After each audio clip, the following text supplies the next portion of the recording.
We're doing something today that I'm super excited about, and that is taking a look through my entire 2024 reading journal. Hey there, welcome or welcome back. I'm Emily, and I'm super excited to share this journal with y'all. First things first, I'm going to turn this on its side because I have to do the obligatory. You can see how chunky this has gotten from me scrapbooking kind of style and pasting all the different covers and materials in, and also I painted in this journal quite a bit, so you can see some of that wrinkling in there. This is my first reading journal that I've completely filled all the way up. I used this up until literally the very last page. I had to paste in a page at the very end to be able to fit all of my stats, and I also pasted in quite a few inserts and tip-ins throughout the year as well. So this is a very, very full journal, and I'm very excited to go through it all with you guys. All right, let's get into it. Opening it up. First up, I have this just name page. I used to name all of my journals. I didn't do this for this year's journal because there wasn't a dedicated name page as much in the journal that I got this year. And I also did something new as far as the first few pages go, which is because of this. As you can see, this journal did end up splitting, which my journal last year did this as well. And I think that's really big because I put my page tracker on this first page, and this is a very used spread that I have. And so me putting this on the first page probably wasn't the best idea because then I'm always needing to flip to it. And this is the weakest point in the journal just because there's not a full page glue there. And so me flipping back and forth caused it to break. And then also in my journal this year, I actually glued these first two pages together, so hopefully that will make sure it doesn't break. Since this has happened to me 2 years in a row, I'm trying to figure out other ways to make it not happen in the new journals. But these are the first few pages. This is just my intro page, which I really realized I don't need a name page and an intro page really, so that's partially why I nixed that name page as well.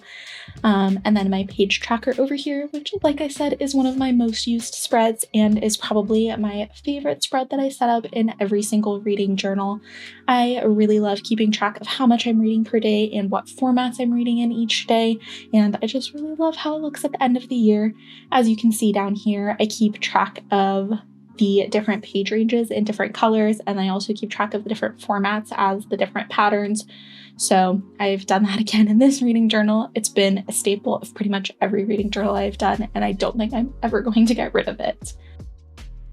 Then one other thing before I flip to the next one is I have these foldouts. I do this in all of my reading journals, and when I used to bullet journal, I did this in pretty much all of my bullet journals. I have started bullet journaling again, but it's very low effort, minimum effort kind of thing, so I don't share that anymore. But I have always done kind of a fold out thing in all the journals I've done, but this year, 2024, was the first year that I did any kind of rating system with my reading. I started out with a compile rating system. That's why this is titled this up here.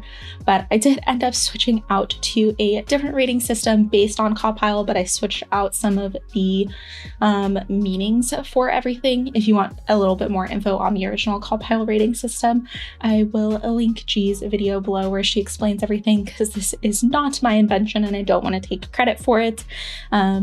But yeah, I made this just as kind of a little cheat sheet since it was my first year doing the rating system, just to keep track of what everything means and what my little number scales mean, which I'll explain a little more when we get into the individual pages, and then kind of a general short 1-sentence review that I could pair up with any star rating as well. I do also have a little cheat sheet thing that goes in this pocket that explains each letter of the acronym, but I ended up moving that into my new journal because I recreated this in a little bit different of a way, but that has my new rating system on it and everything, but that's already been moved over since I've already started using my 2025 reading journal.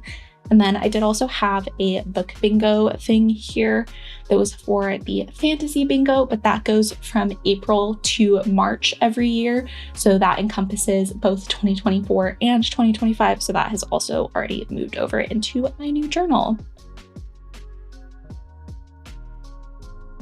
Now that we've got those first couple of pages out of the way, Next up is my kind of release or radar tracker. I realized this year that I really do not need the calendar, so this has changed quite a bit. But this side is what the majority of this spread is, just keeping track of any releases that I'm interested in. And as you can see, there's quite a lot. I had to make a little tip-in page for this one as well.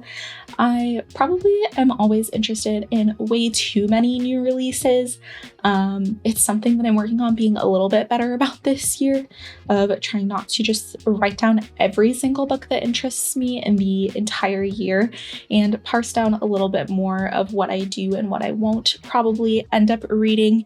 And then I do have these little highlights over every book that I either read or got through NetGalley or got in a book box or anything like that.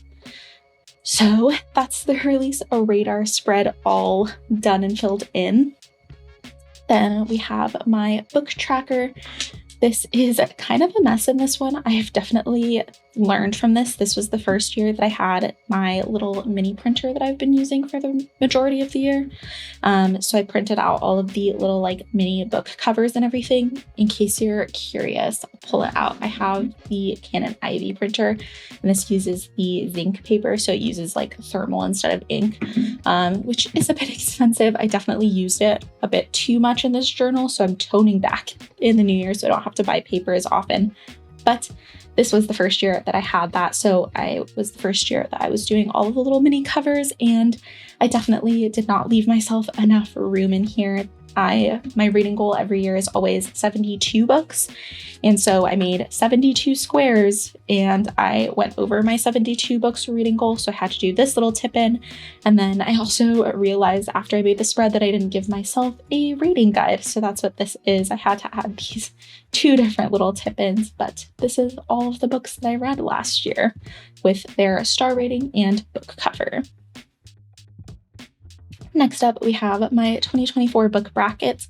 I really enjoy filling this in every year, but this is basically just a way to determine my favorite read of the year.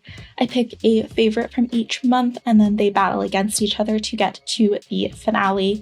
I have changed this up in my 2025 reading journal a little bit so that instead of every 2 months dueling, it's the 3 books from every quarter duel. So then I don't have 3 at the end. I just have the 2 semifinalists at the end.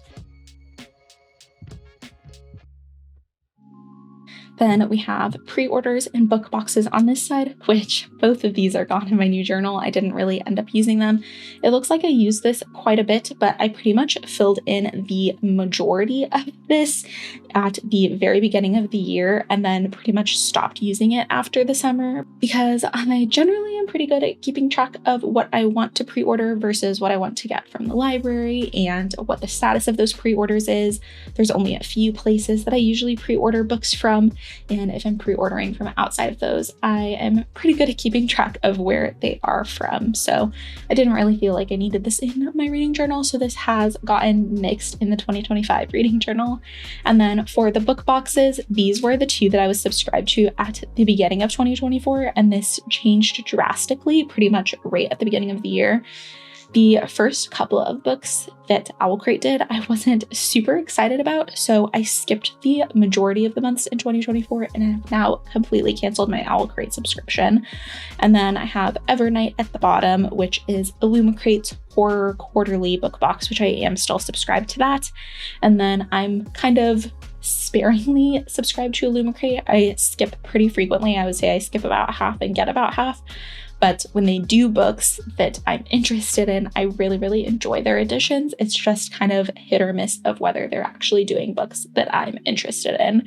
And then the other book box that I'm now subscribed to is Satis Fiction, which is a Black-owned book box, and I love them so, so much. They're bi-monthly, so it's every other month, and they're like, I've been getting book boxes since I think 2018 when I started getting back into reading, and Satis Fiction is like my favorite book box that I've ever gotten in my life. They're so great.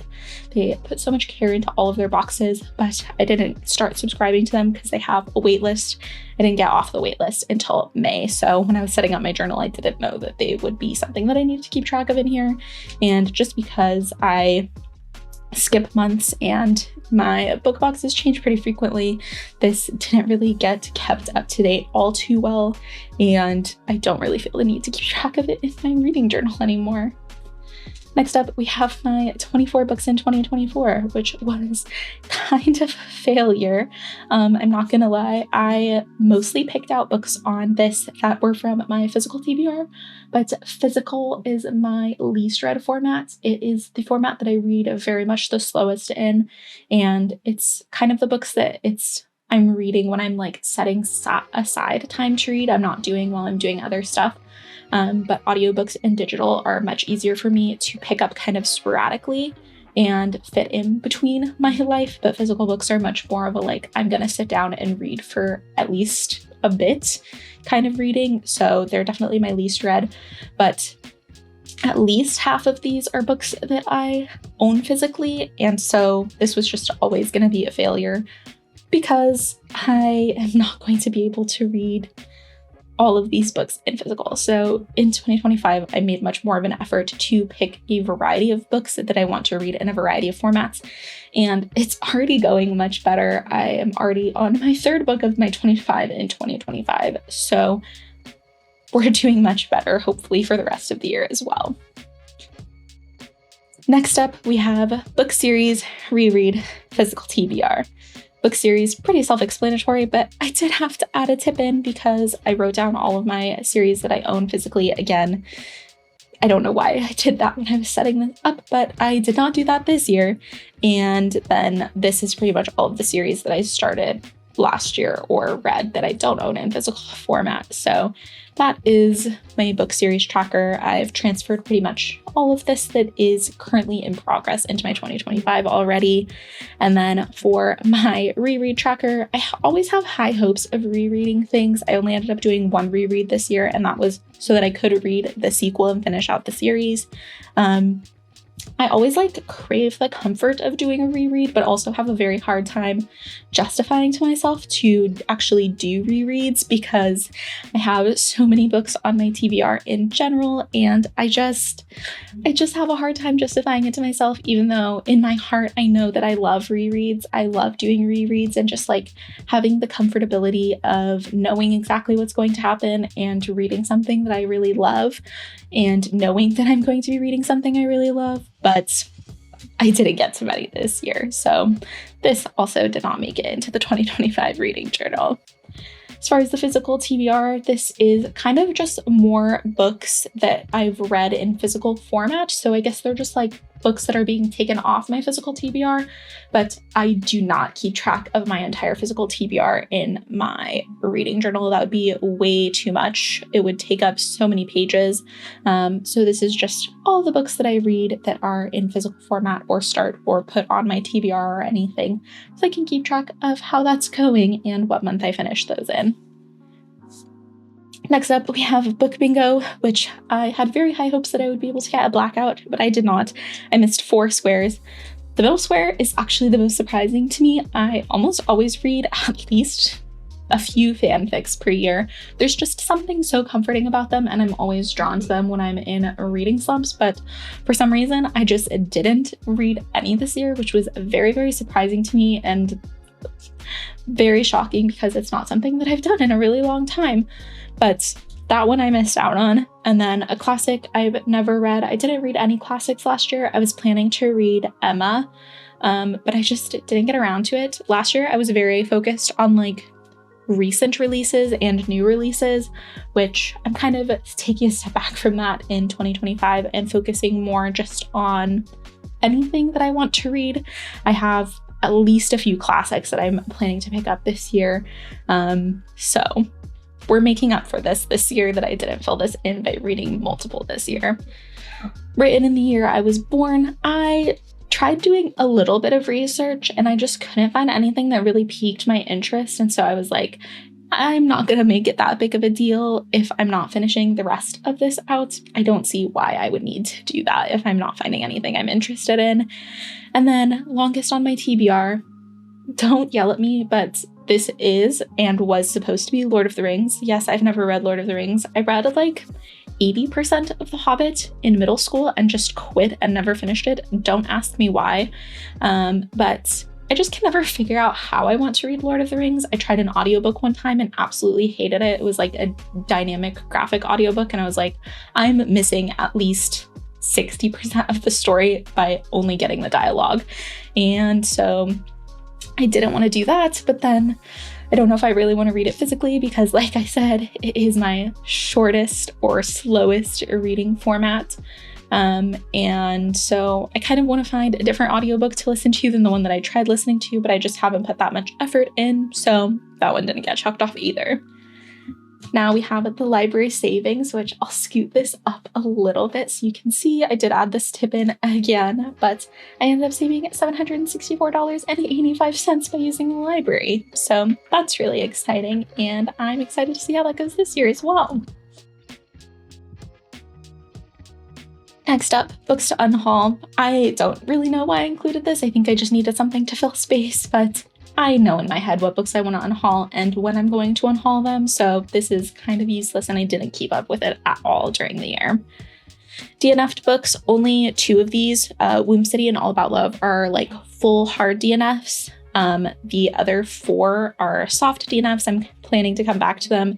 A Song of Wraiths and Ruin I had from the library, and my library loan expired, and I was like, my mood is not jiving with the tone of this book right at this moment, so I'm gonna take a little break from it and come back to it when I'm more in the mood to read it. It was very good. It was just like a timing thing.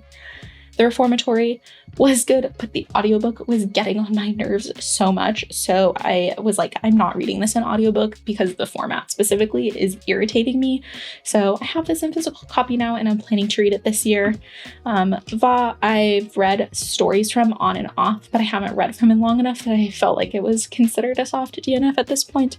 But I am planning to get back to that this year. And then Our Share of Night, I was reading this in the middle of a reading slump, and this book has no chapters, and it was like irritating me that there was no chapters and I was having to read such large swaths of this book when I didn't really want to be reading. So I put that on hold for a little bit, and I will be coming back to that this year as well. Onto this side, this is titled incorrectly. I was originally planning on being a part of this one book club, but then I switched book clubs in May to a fantasy specific book club, which I have liked a lot more. And so this is just like my book club spread. So the rest of these are from a different book club, and then the new book club doesn't do nonfiction reads, so these kind of got knocked out. And then in November, the book that was selected for the book club, I had pre-ordered a special edition of it that wasn't going to be in time in November. And so I was like, I really want to read and annotate the edition that I'm getting. And so I decided not to read that in November, and then we didn't do a book in December just so everyone could have a little bit of time off and prep for the new year and everything.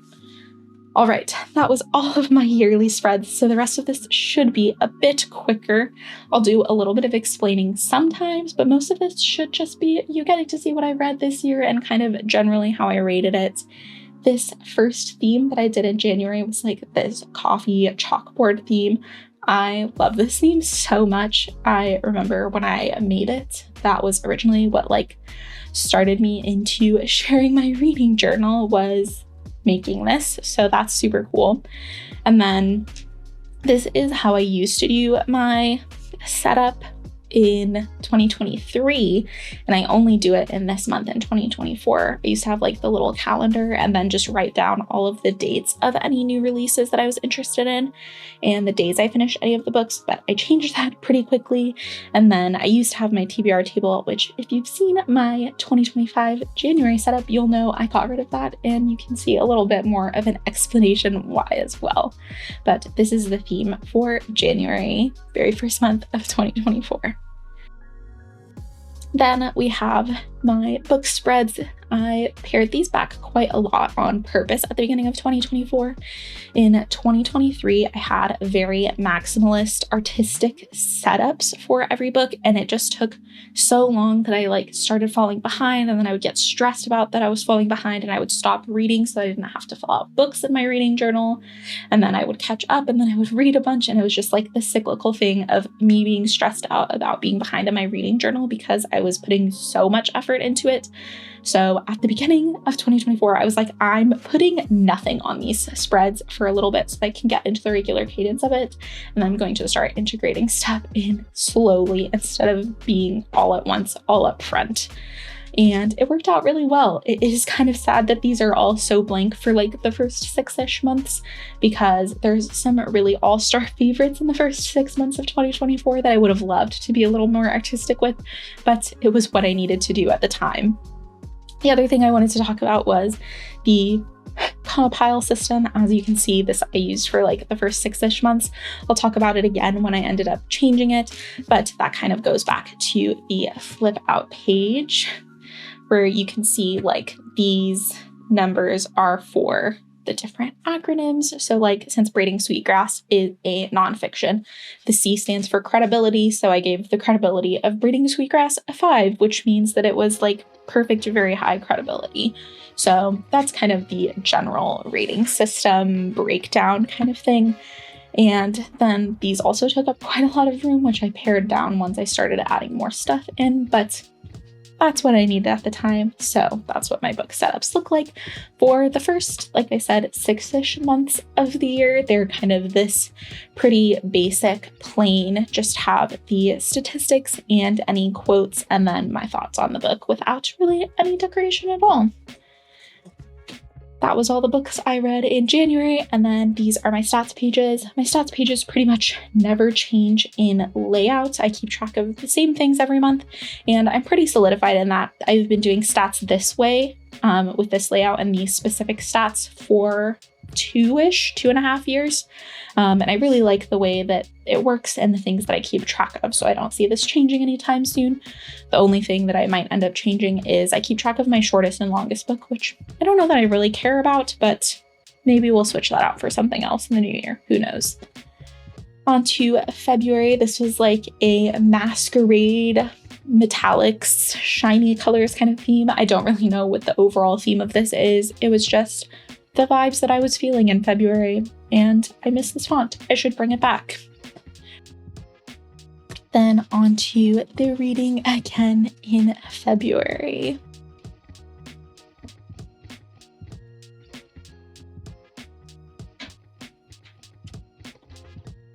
And again, some beautiful, lovely February stats, which I always match my stats to my theme colors. March is this theme. Again, I don't really know how to describe it. For March, I always do something centered around women since it's Women's History Month. So I always do like women empowerment. That is the themes. But this is very like celestial moon vibes. So yeah, that's what that is.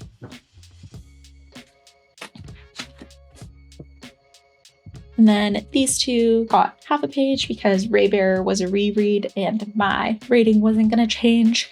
And then Womb City was a DNF. And then same thing here, All About Love. I ended up DNFing, which it wasn't the book's fault at all. It was mine. I have some very specific triggers that book was hitting on, and I was not going to finish it. Then I have this page for the Transdroids Readathon, just so I could keep track of how many pages I was reading and how many books I started, as that's what I was doing my donations based off of. And these 3 books are all the ones that I read for the Transdroids Readathon, and I started one other one as well. And then the March stats, again, matching the March intro page color palette. Moving along to April, this was like a whimsical reading, fairy tale, portal, mirror, window, bunch of nonsense words, but that was the vibes.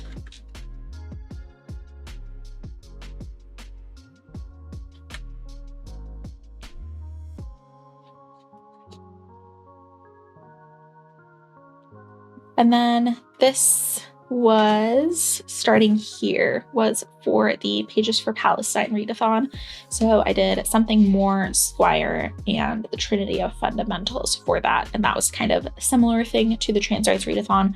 I was donating based off of page and book number, but I didn't make a page for it in this month. I don't know why. I could have, I had an extra page, but oh well. And my April stats, color palette matching again. May was this like strawberry postage stamp theme, very much more, a little bit more minimal and subdued than the past few themes have been.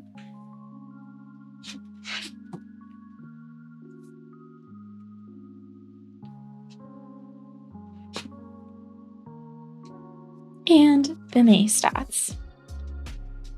Then we have June, which I changed up the layout of this a little bit, as you can see, because I was doing the Queer Lit Readathon in June. So I expanded my calendar page quite a bit and then put in the little prompt square over here so I could keep track of what books I wanted to read for each prompt. But this was the month when I hit kind of a reading slump. I don't know that it was really truly a reading slump because I was just doing other stuff. My husband played Dragon Age Inquisition in the first half of 2024, and he was like, oh my god, you should play this. I think you would really love it. And so I was playing that a lot in June, which is a big reason why I wasn't reading as much. I kind of fluctuate between my hobbies. Most of them I can do while reading, but video games is not one of them. So that was a reason for the slowdown in June, and I didn't get to nearly as many of these as I wanted, but I am going to be participating in the Queerly Readathon in June again this year. Hopefully I will do a little bit better. I really like how this turned out. This was my definitely most time-intensive theme that I did in 2024. This took me so many hours to set up because all of these are actually paint, which I don't know why I did that, but I had to do many layers to make them fully opaque, and Again, I don't know why I picked paint to do that. I feel like I could have done it in a lot of different mediums, but I do really love how it turned out. So I guess it was worth it in the end.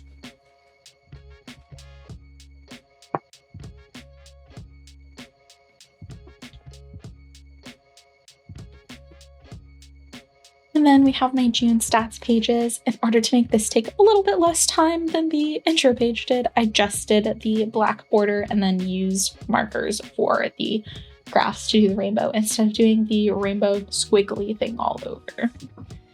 Then we have July. This theme was like Greek myth. This is an Orpheus and Eurydice drawing inspired by like ancient paintings and statues and that kind of stuff. Very fine line. And then just, you know, the leaves and the gold and everything. I really, really love this one. I love how like cohesive the color palette is and how well it works together. So that was one of my favorites. And then we have when I changed my book pages. So as you can see, this is when I changed away from doing compile. As you can see, I changed up a few of the acronyms. So I liked most of compile, but there were a couple of things that I didn't really like.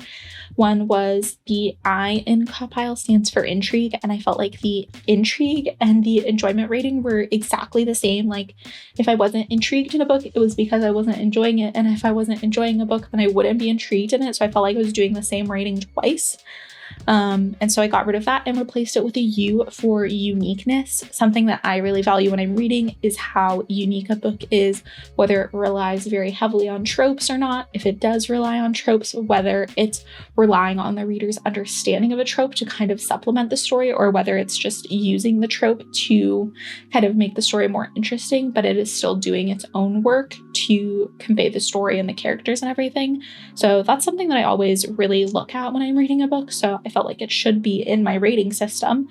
And then also there used to be an L, right, which is the logic, which again, I was like, this logic block doesn't really make a ton of sense to me, because it was like, do the characters' actions make sense, which was very much more characters to me. Like if an author is writing characters in a way where their actions don't match up with their portrayal or their characterization, that is more a negative on the character work than it is anything else. So I felt like that was kind of redundant. And then there also was like world building and logic, and I'm like, well, not every book has world building, so what am I going to do if I'm reading a literary fiction book? What is the logic for?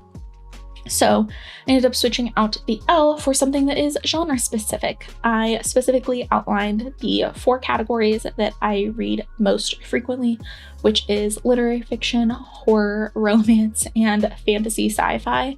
So for literary fiction, which under the Udala trees is, I did T, which is for themes, which is my literary fiction category. So how well were the themes explored? Was there anything they could have done better or could have done worse? Or, are they new themes? Are they kind of played themes? That kind of stuff. Blood Debts is fantasy sci-fi, so the M is for magic system and world building, which I kind of took from the original logic, but just switched it up. My horror genre specific category is an S for suspense and scary elements. So all of the horror elements and how much it builds and maintains suspense gets thrown into that category. And then romance is an R for relationships, because why would you not want to examine the relationship that is portrayed in a romance novel? And I found that with romance novels, sometimes I enjoy the characters, but I don't really like the romance, or I think the romance is fine, but I really hate the characters. So I wanted to separate those out a little bit, even though they would be kind of contained all under characters in other genres. And when I switched up my rating system, I decided it would also be the perfect time to start adding in a little bit more scrapbooking style, junk journaling kind of stuff, instead of just doing the plain white, so that I could kind of feel the vibes of a book a little bit when I was making my reading journal pages. So everything from here on out has this same kind of style and layout.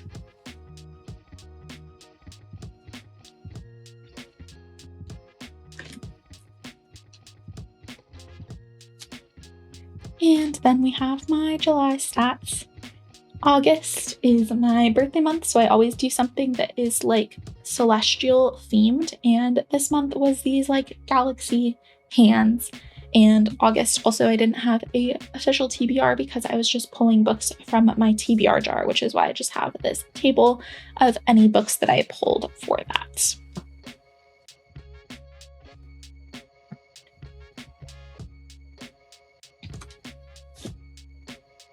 And my August stats. On to September. My theme here was this like apple cider sketchy kind of theme. I did want to go a little bit more like doodly for my September theme, because my themes pretty much the whole year up until this point had been very involved. So I wanted something that was a little bit simpler for this month to kind of take a step back a little bit. And then all of my September reads in here. And the September stats, again, always matching the cover page colors. Then October was this like witchy moon, black cat kind of vibe.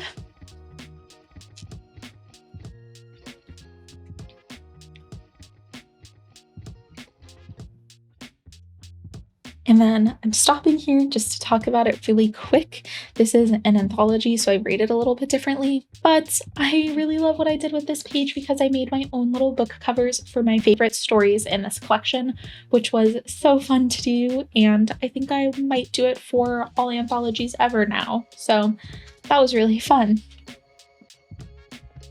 And my October stats pages. On to November. This was like a cozy living room fireplace, and then I really love this idea that I had to do the titles with these frames and do all of the letters in different styles. It was just really fun to do, and I really loved doing all of the different styles and different colors and everything, and I love how it turned out both here and on the stats page. And then all of my November reads, these two share a half page because they are part of a series, and I felt like it fit if they went together. Then we have the November stats, again with the little frames, which I just really love how they turned out. And finally, December was this gingerbread theme. This craft paper is from an old Archer and Olive notepad that they don't sell anymore, which I'm so upset about because I'm going to run out of the craft paper in that very soon, and then I will have to figure something else out, I guess, because I really love using craft papers in my journals. And onto my December reads. The theme of this month was Sapphic holiday romances. I read 4 different Sapphic holiday romances in December, which was a lot, but also very lovely. And then the December stats pages, again, using the craft paper that I will likely run out of very shortly. And finally, we have my end of the year stats, which I always make my end of the year stats match my front intro theme. So, my theme for the intro was this like gothic, monochromatic, just grays and blacks and whites kind of theme with the gold lettering. And so I carried that over into my end of year stats as well. So I track source, rating, and then my average rating for the year. I track across all my different genres. I track different formats and age demographics. Publisher, publication year, what the average publication year was. And then these little bar graphs are whether the book made me cry, if it was a reread, if it was a series or a standalone. The series is colored in, standalone is white. Continued series versus started series. Continued series is colored in, new series is white. And then the length of the books I read, which the length was very weird last year.